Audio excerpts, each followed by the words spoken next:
क्या जात के नाम पर बटे इस देश में इंसान की चीख उसकी जात देखकर सुनी जाती है? क्या आज इंसानियत का मोल तब तक है जब तक पीड़ित हमारी जात का है? क्या हमारी संवेदनाएं, हमारा आक्रोश, हमारा गुस्सा तभी निकलेगा जब हमारी जात के किसी आदमी के साथ गलत हुआ होगा?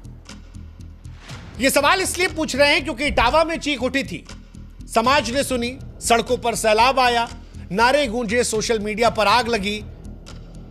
लगा शायद जात को लेकर लोगों का नजरिया बदलेगा, इंसानियत जीत जाएगी। लेकिन यही हम गलत थे और जात फिर जीत गई।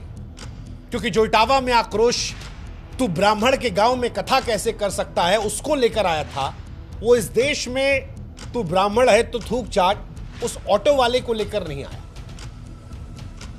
इटावा से लेकर बिहार तक जबकि वही दर था, वही अत्याचार था, वही जातिगत भेदभाव था, वही समाज का सड़ा हुआ चेहरा सामने आया था, लेकिन एक पर आक्रोश था, एक पर खामोशी। जानते क्यों? क्योंकि इस बार जात बदल गई थी। पहली बार जो पीड़ित कह रहे थे आज वो नजरें चुराकर, देखकर अनदेखा कर दे रहे। और पिछली बार जात को लेकर जो हमको गाली दे रहे थे अपनी जात वाले को डिफेंड करने के लिए, वो आज हमसे कह रहे हैं कि भैया पिछली बार तो आप बोले थे ना, इस बार क्यों नहीं बोल रहे? और इसी के चक्कर में हम कह रहे हैं कि ससुरी जात जाएगी नहीं, क्योंकि हम और आप संवेदनाओं को जात के आधार पर जगाते हैं। अंतरात्मा जात के नाम पर जगती है, और अगर जात हमारी नहीं है तो आंखें फेर कर निकल जाएंगे या अपनी जात वाले के गलत को भी जस्टिफाई कर जाएंगे। यही समाज का दोगलापन है। गुस्सा आज हमारी जात का गुलाम बन चुका है और यही समाज को अंदर से सड़ा है। अरे सोचने वाली बात है कि भैया इंसानियत की भी कोई जात होती है क्या? अन्याय तब तक माना जाएगा कि वो अन्याय है जब तक पीड़ित हमारी जात का है। इटावा से लेकर बिहार तक वही कहानी है, कुछ अलग नहीं है, केवल किरदारों की जात बदली है, समाज का चेहरा नहीं बदला है। और इसीलिए हम कह रहे हैं कि ससुरी जात है कि जाति ही नहीं, और जब तक ये नहीं आती तब तक इंसानियत पर दाग लगता रहेगा और शर्म को भी शर्मिंदा होना पड़ेगा। खैर, इटावा में जो कुछ हुआ था वो आप जानते हैं। बिहार की कहानी हम आपको सुनाते हैं। बिहार में एक ऑटो वाले को सिर्फ इसलिए मारा पीटा गया क्योंकि उसने साइड देने में देरी कर दी थी। थानेदार साहब को अपनी वर्दी का रुआब था। मारा और मारने के बाद पूछा, कौन जात हो? पता लगा कि ब्राह्मण जात का था तो उसको थूक चटवा दिया। थाने में ले जाकर बेरहमी से उसे पीटा। यह सिर्फ एक व्यक्ति पर अत्याचार नहीं था, उस व्यवस्था का नंगा सच था जो जात को इंसानियत से ऊपर रखता है। इस बार भी समाज में आक्रोश था, गुस्से की लहर इस बार भी थी, लेकिन यह उन लोगों की थी जो पिछली बार अपनी जात को डिफेंड कर रहे थे, और आज वो ठंडे पड़े थे जो पिछली बार जात से ऊपर निकलकर इंसानियत की बात कर रहे थे। सवाल यह है कि जब दर्द वही है, अपमान वही है, जातिगत हिंसा वही है, तो समाज का एक हिस्सा मुंह क्यों फेर लेता है? वो जो इटावा में नारे लगा रहे थे वो खामोश क्यों है? जो ट्वीट्स वायरल हो रहे थे वो गायब क्यों है? क्योंकि पीड़ित उनकी जात का नहीं था, जालिम उनकी जात का नहीं था। और सबसे बड़ा सवाल पुलिस को लेकर, क्योंकि इटावा की घटना ने पुलिस की वर्दी पर भी दाग लगाया है। एएसपी राकेश कुमार कहते हैं कि मामले की जानकारी मिली, जांच की गई, और जब जांच हुआ तो पता चला कि थानेदार के खिलाफ जो आरोप लगाए गए हैं वो सही पाए गए हैं। अब अगर थानेदार के खिलाफ आरोप सही पाए गए, उसने मारा, पीटा, थुक चटवाया, तो सवाल यह है कि समाज की संवेदनाओं का ज्वार निकल कर क्यों नहीं आया? खामोशी क्यों? क्योंकि जात नहीं थी? कल तक जो जात से आगे बढ़कर इंसानियत की बात कर रहे थे, आज क्यों?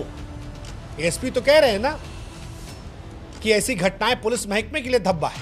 हालांकि सवाल एएसपी साहब से भी है कि क्या जो ये निलंबन की कार्रवाई है ये केवल एक दिखावा है? क्योंकि आक्रोश एक वर्ग का सोशल मीडिया पर आया है, लेकिन अगर ये थानेदार साहब 2 महीने बाद बहाल हो गए, बिना आपराधिक मुकदमा दर्ज हुए, तो ये सारा खेल केवल कागजों तक सीमित रह जाएगा। और सवाल यह भी कि पुलिस में ऐसी जातिवादी सोच वाले अगर अधिकारी बैठे हैं तो फिर आम जनता न्याय और सुरक्षा की उम्मीद कैसे करेगी? पुलिस की वर्दी तो समाज की रक्षा का प्रतीक है, लेकिन जब वर्दी ही जातिवाद का सबसे बड़ा हथियार बन गई और जब वर्दी इंसानियत को कुचलने का साधन बन गई, तब वो वर्दी के नाम पर कलंक है। ऐसे में क्या जरूरत नहीं थी कि एक मिसाल पेश की जाए, एक ऐसी सजा दी जाए ताकि भविष्य में अधिकारियों को, पुलिसकर्मियों को या जिम्मेदार लोगों को कोई भी ऐसी घटना के बारे में सोचने से पहले भी एक डर लगे? क्या केवल निलंबन काफी है? क्या केवल तबादला काफी नहीं है? बल्कि कठोर कार्रवाई भी होनी चाहिए थी ताकि जातिवाद के जहर को खत्म किया जाए। क्या पुलिस को सुधार की जरूरत नहीं थी? क्या ऐसी ट्रेनिंग, ऐसी भर्ती प्रक्रिया ना अपनाई जाए जो भविष्य में जातिवादी मानसिकता को उखाड़ दे, क्योंकि जाति मौजूदा दौर में पहचान से ज्यादा जहर बन गई है। जाति हमारी संस्कृति, हमारे इतिहास, समुदाय का हिस्सा होती है, लेकिन यह हमारी जड़ों से भी जुड़ी होती है। लेकिन जब पहचान इंसानियत से ऊपर हो जाती है और दूसरों के दर्द को नजरअंदाज करने का बहाना बन जाती है, तब जाति जहर बन जाती है। वो दीवार बन जाती है जो हमें लोगों से अलग करती है। ये वो चश्मा है जो हमें इंसान कम और जात का सिपाही ज्यादा बनाता है। जब हम किसी पीड़ित को उसकी जात के आधार पर देखते हैं, जब हम किसी जालिम को उसकी जात के आधार पर बचाने की कोशिश करते हैं, तब यकीन मानिए हम इंसानियत से गद्दारी करते हैं। क्योंकि जातिवाद वो जहर है जो हमें बांटता है, कमजोर करता है। समाज तभी बदलेगा जब अपने पूर्वाग्रहों से आगे बढ़ेगा, और यह आसान नहीं है, क्योंकि लोग अक्सर अपनी जात के अपराधी को देखकर भी खामोश होते हैं कि ठीक है, नहीं बोलेंगे, छोड़िए ना। क्यों? क्योंकि वो हमारी जात का। यह सवाल बड़ा महत्वपूर्ण है और इस पर समाज की चुप्पी बड़ी परेशान करने वाली, क्योंकि इटावा में समाज का एक हिस्सा जगह था। समाज के एक हिस्से से लोग सोशल मीडिया पर उतरे थे, सड़कों पर उतरे थे, लेकिन बिहार में वही अत्याचार हुआ तो समाज का जो हिस्सा इटावा में आक्रोशित था वो यहां खामोश है। वो जो समानता की बात कर रहे थे, सामाजिक न्याय के पुजारी होने का दावा कर रहे थे, इस बार वो खामोश है। क्या ये खबर उन तक नहीं पहुंची, या फिर ये उनके लिए महत्वपूर्ण नहीं था क्योंकि पीड़ित उनकी जात का नहीं था? अगर स्थिति उलट होती, अगर इटावा में पीड़ित और बिहार में जालिम की जात अलग अलग होती, तो शायद आज सड़कों पर भीड़ होती, सोशल मीडिया पर आक्रोश की बाढ़ आती, लोग अपनी अपनी जात की ढाल लेकर मैदान पर उतरते। लेकिन यही दोहरापन हमारे समाज का कड़वा सच है। हमारे समाज में आक्रोश, हमारा दर्द, हमारा न्याय जात की सीमाओं में बंध गया है, और ये चुप्पी खामोशी नहीं बल्कि अन्याय को बढ़ावा देने वाली है, समाज को अंदर से खोखला करने वाली है। वैसे सच कहें तो जातिवाद न केवल समाज को बांटता है बल्कि धर्म का भी सबसे बड़ा दुश्मन है। आज दुनिया में कोई धर्म देख लीजिए, वो धर्म की अगर किताबें पढ़ेंगे तो कहेगा कि प्रेम की बातें कीजिए, करुणा की बातें कीजिए, समानता की बातें कीजिए। हिंदू धर्म भी ये कहता है कि सभी जीव जो हैं वो ईश्वर का अंश है। इस्लाम में हर इंसान को अल्लाह की नजर में बराबर माना गया है। सिख धर्म में मानस की जात सब एक एक की बात कही गई है। बौद्ध करुणा और समता की नींव पर टिका है।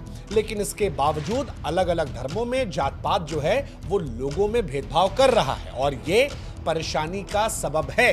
हर जातिवाद वो जहर है जो धर्म की आत्मा खा रहा है, और अगर आप अपने धर्म के भी सगे हैं तो कम से कम जातिवाद के खिलाफ आपको एकजुट होकर आना पड़ेगा। ये सिखाना पड़ेगा कि धर्म इंसानियत को जोड़ता है, ना कि तोड़ता है। आप अपनी जात पर गुरूर कीजिए, गर्व महसूस कीजिए, लेकिन किसी और की जात को छोटा मत दिखाइए, उसको हथियार की तरह इस्तेमाल मत कीजिए, भावनाओं की राजनीति मत कीजिए। ऑटो ड्राइवर के साथ जो कुछ घटना थी वो परेशान करने वाली है। दोनों तरफ राजनेता अपनी अपनी रोटियां सेक रहे हैं। दोनों तरफ पीड़िता की चीख केवल वोट बैंक को मजबूत करने के लिए हो रही है, और समाज के लोग इस खेल का जाने अनजाने हिस्सा बन जा रहे हैं। अपने अपने तरीके से व्हाट्सएप पर मैसेज फॉरवर्ड हो रहे हैं, ट्विटर पर पोस्ट किए जा रहे हैं, और लोग भी इसी जात के चक्र का हिस्सा बन गए। और जब तक आप नहीं निकलेंगे तब तक फिर हम कह रहे हैं ये जात जाएगी नहीं। अब सवाल ये है कि कैसे खत्म हो सकता है? ज्ञान देना तो बड़ा आसान है। तो जातिवाद का असली हथियार अगर खत्म करना है तो सबसे पहले हमें शिक्षा और जागरूकता की जरूरत है। हम सबको अपने बच्चों को बचपन सिखाना पड़ेगा कि इंसानियत सबसे बड़ी पहचान है। स्कूलों के पाठ्यक्रम में ऐसी कहानियां शामिल करनी पड़ेगी जो जातिगत भेदभाव के दुष्परिणाम को दिखाए। कॉलेज में सामाजिक समता पर बहस और ऐसे इवेंट्स करवाने हो। घरों में भी माँ बाप को अपने बच्चों को सिखाना पड़ेगा कि इंसान बराबर होते, चाहे किसी जात का हो। सामाजिक जागरूकता का अभियान चलाना पड़ेगा। सोशल मीडिया, टेलीविजन, सार्वजनिक मंचों के माध्यम से लोगों को समझाना पड़ेगा। ऐसी कहानियां लानी पड़ेंगी जो दिखाएं कैसे जातिवाद ने समाज को कमजोर किया, तब जाकर कुछ हो सकता है। इसके साथ कानून का पालन होना बहुत जरूरी है। भारत में जात को लेकर बहुत सारे कानून हैं, लेकिन अक्सर उनका दुरुपयोग होता है, या जो वाकई में उससे पीड़ित होते हैं वो उसका इस्तेमाल नहीं कर पाते। चाहे इटावा हो या बिहार, ऐसी घटनाओं में दोषियों को कठोर सजा मिलनी चाहिए। पुलिस और प्रशासन को सुनिश्चित करना होगा कि ऐसी घटनाएं दोबारा ना हो। सामाजिक सुधार की जरूरत है, और जब तक जातिगत दीवारों को आप गांवों से लेकर शहरों तक जागरूक करके तोड़ेंगे नहीं, साथ ही कानून का प्रभावी ढंग से पालन नहीं करेंगे और नेताओं की जवाबदेही सुनिश्चित नहीं करेंगे, तब तक इसमें कुछ हो नहीं सकता है। तो क्रांति चाहिए, खामोशी नहीं। जातिवाद तो खत्म करने के लिए फिलहाल सड़कों पर क्रांति नहीं, दिलों पर क्रांति चाहिए, दिमाग में क्रांति चाहिए। हमें और आपको अपने पूर्वाग्रह को चुनौती देना पड़ेगा, स्वीकार करना पड़ेगा कि हमारी चुप्पी अन्याय को बढ़ावा देती है। प्रशासन को जिम्मेदारी समझनी पड़ेगी। इसीलिए हम कह रहे हैं, केवल निलंबन या कागजी कार्रवाई से काम नहीं चलेगा। हमें ऐसी व्यवस्था बनानी पड़ेगी जहां न्याय की जीत सीमाओं से ऊपर, हर चीख सुननी पड़ेगी, चाहे वो इटावा की हो या फिर बिहार की, और हर चीख को जात के चश्मे से आगे बढ़कर देखना होगा। हमें उतना ही आक्रोश दूसरी जात के विषय पर उठाना पड़ेगा जितना हम अपने जात के विषय पर उठाते हैं। और अगर हम खामोश हैं, अगर हम शांत हैं, तो ये चुप्पी हमें उस घटना का या उस जातिगत हिंसा का या भेदभाव का हिस्सेदार बनाती है। इटावा और बिहार की घटना हमें आईना दिखाती है, हमें बताती है कि हमारा समाज जात की बेड़ियों में जकड़ा हुआ है। मगर यह आईना हमें यह भी बताता है कि बदलाव संभव है। हमें अपने समाज को इस जहर से मुक्त करना होगा। ये समझना होगा कि हमारी सबसे बड़ी पहचान इंसानियत है। इसलिए बेहतर है चुप्पी को तोड़े, एक ऐसा समाज बनाएं जहां पर हर चीख सुनी जाए, हर इंसान को न्याय मिले। क्योंकि अगर ऐसा हम नहीं करते हैं तो यकीन मानिए ससुरी जात कभी जाएगी नहीं। अगर आप चाहते हैं आपके बच्चों का भविष्य बेहतर हो, तो एक ऐसे समाज का निर्माण कीजिए जहां इंसानियत की जीत हो, जात की नहीं। क्योंकि अगर ये जात पात आपकी जात में भी कर ले, तो आपकी जात के अंदर भी छेठू जात निकल आएगी कि जी फलाने वाले फलन्ना जात के हैं। एक ही जात में सब कैटेगरी बहुत सारी है और ये अंतहीन है। ऐसे में हमें आपको जिम्मेदार बनना होगा और इन घटनाओं को देखकर समझना होगा, सीखना होगा और ये सुनिश्चित करना होगा कि ये दोबारा ना हो। और ये मेक श्योर करना होगा कि ससुरी जात चली जाए।